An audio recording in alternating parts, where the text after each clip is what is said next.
O Banco Mundial, criado nos finais da Segunda Guerra Mundial, com o intuito de reduzir a pobreza mundial, reassumiu uma grande importância na economia global, graças à crise que o mundo vai enfrentando. Fomos a Washington, D.C. conhecer o representante português nesta instituição. Nuno Mota Pinto representa Portugal através do grupo de voto, que é constituído também pela Itália, Grécia, Albânia, São Marino e Timor-Leste. Este escritório representa estes acionistas, tem cerca de 4% do capital, tem um administrador, um diretor executivo, na linguagem anglo-saxónica, que é um italiano, e tem o número 2, que é português, que neste caso sou eu. E depois tem mais uma série de assessores, são mais 10 pessoas, mas isto tem a ver com a relação entre acionistas. Enfim, a Itália tem cerca de 2,8% de capital, nós temos 0,4%, portanto temos uma pessoa em 9 ou 10. Eles têm uma série de outros assessores também. Então, nós representamos estes acionistas, somos uma cadeira no Conselho de Administração. O título formal é administrador suplente em português, ou Alternate Executive Director. Portanto, basicamente sou o número 2 do escritório, substituo o administrador italiano quando ele não pode. Há quase 10 anos, no Banco Mundial, Nuno Mota Pinto testemunhou a evolução deste organismo financeiro. E eu assisti, de certa forma, àquilo que parecia em 2007 uma progressiva irrelevância do FMI e do Banco Mundial, e ao seu contrário, um ano e meio depois, porque o que acontece é que esta crise foi talvez a primeira crise da globalização. Afetou toda a gente, apesar de ter tido origem nos Estados Unidos, mas e não há outras instituições globais de discussão financeira. Existe a ONU, mas a ONU tem tem outra finalidade, uma instituição política, tem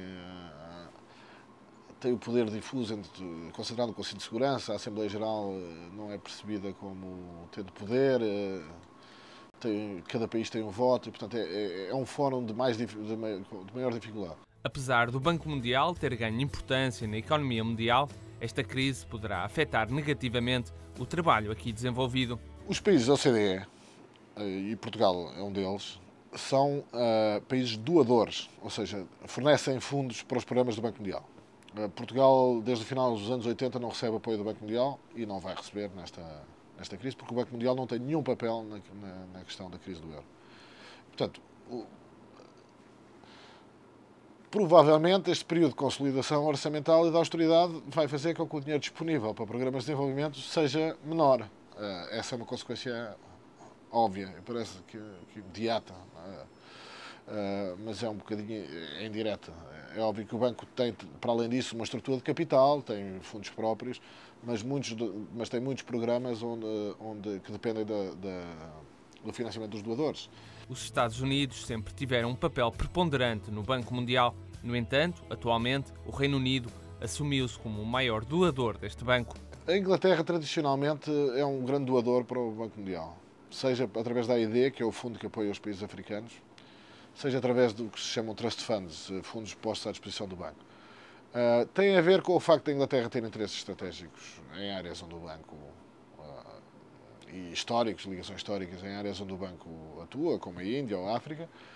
Tem a ver também com o facto de os ingleses entenderem que o Banco Mundial é um bom instrumento. Porventura, se calhar, em termos comparativos, entendem mais do que outros países, nomeadamente os Estados Unidos, mas enfim, isso é já é uma interpretação minha, mas eu presumo que é essa. A Inglaterra, de facto, aprecia bastante o trabalho do Banco Mundial e é o maior doador. O Banco Mundial está direcionado especialmente para países subdesenvolvidos e em vias de desenvolvimento. Portugal recebeu pela última vez ajuda do Banco Mundial no início dos anos 80. O banco atua em quase todas as áreas da atividade económica, mas na promoção desde a criação de infraestruturas à prestação de consultoria e assessoria em reformas setoriais, à alteração de quadros regulatórios do setor privado ou de setores. Tem uma instituição chamada IFC, ou Sociedade Financeira Internacional, que se dedica à promoção do setor privado, é apenas dedicada a cofinanciar e a participar em projetos que se desenrolam em países em desenvolvimento. É uma fonte de financiamento apenas para esses países. e, portanto, tem uma multiplicidade de instrumentos. Na sede do Banco Mundial, em Washington, D.C., trabalham mais de 40 portugueses, entre eles Rita Almeida, economista formada em Portugal, que tem vindo a desenvolver o seu trabalho em países como a Tunísia. A Tunísia foi extremamente interessante. Como sabe, que vão ter eleições dentro de uma semana e o banco tem uma responsabilidade grande agora, quer neste governo de transição, quer no próximo, que é ajudá-lo. Bem, a minha missão era exatamente ajudá-los a desenhar um dos maiores programas sociais no pós-revolução. No fundo é um programa muito grande e nós fomos lá exatamente para ajudá-los a desenhar melhor e fazer follow-up da implementação do programa e de algo que nós agora estamos a pôr muito ênfase, que é da sua avaliação. Avaliar aquilo que os clientes fazem e quantificar o impacto desses programas na qualidade de vida das pessoas. Mas não é só de fundos e financiamento de que trata o Banco Mundial. Há uma área do banco chamada, que aliás tem o título mesmo de Knowledge Bank, que inclui as áreas de research e de estudo de políticas económicas. E, portanto, o banco produz uma série de dados, produz papers e outro tipo de estudos que servem para acumular conhecimento e, portanto, são uma base de dados ao dispor de investigadores, de decisores de política, que está ao dispor. É um bem público, é um chamado bem público global. A independência de Timor-Leste, da Indonésia, foi um processo conturbado, mas que contou com o apoio direto e indireto de Portugal. Ainda antes de ser um país independente, Timor-Leste ganhou o direito a ser membro das organizações internacionais do sistema da ONU. Portugal, na altura, generosamente contribuiu para pagar a cota de acesso ao Banco Mundial e, portanto, os timorenses juntaram-se a este grupo. E, portanto, eu acompanho basicamente a relação do Banco Mundial com o Timor-Leste. Enfim, é um país partido do nada. Em 2000 não existia nada, houve uma destruição total. E se tivermos em conta esse ponto de partida, eu acho que Timor é claramente um caso bem sucedido. E por isso tem uma visão privilegiada da evolução em Timor-Leste. Vou todos os anos, uma ou duas vezes. Aliás, esta minha impressão que eu exprimi antes baseia-se no facto de ver no terreno. Acho que é notório quem vai a Timor. Enfim, indo lá há 6, 7 anos, indo agora, há um movimento nas ruas, as pessoas, enfim, o número de automóveis, que são indicadores um bocado empíricos que a gente vê, mas nota. É óbvio que, enfim, no caso de Timor, tem um território que tem 1,5 milhão de pessoas.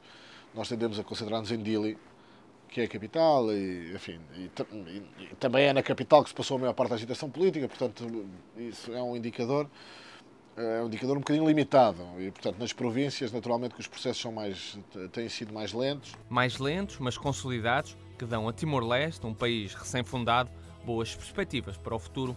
Nuno Mota Pinto vê na condição de português algumas vantagens para o desenvolvimento do seu trabalho.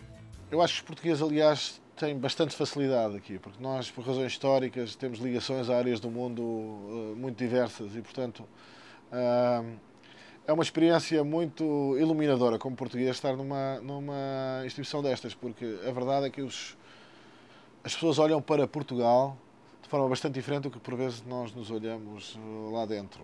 Portugal é visto como um país com relevância em largas áreas da África, na América Latina, inclusive é no Sudeste Asiático, como é o caso de Timor, e, portanto, enfim, compreendemos uma